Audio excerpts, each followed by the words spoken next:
Hi, my name is Greg Ruiz with Pipeline and Supply Company. I'm the technical trainer and sales rep for the Western region. What I'm going to do today is show you how we properly weigh the A and the B resin. So we've added this little platform on the bottom of our coating unit here so we can put our scale on there so we can weigh our two resins. So what I'm going to do first is I'm going to set my containers up on the scale here.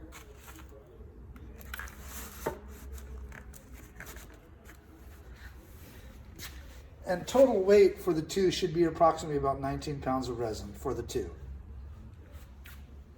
So we want to weigh the two containers together. You will need to keep track of the weight so you can calculate the total amount used for the job and therefore know the thickness of the coating.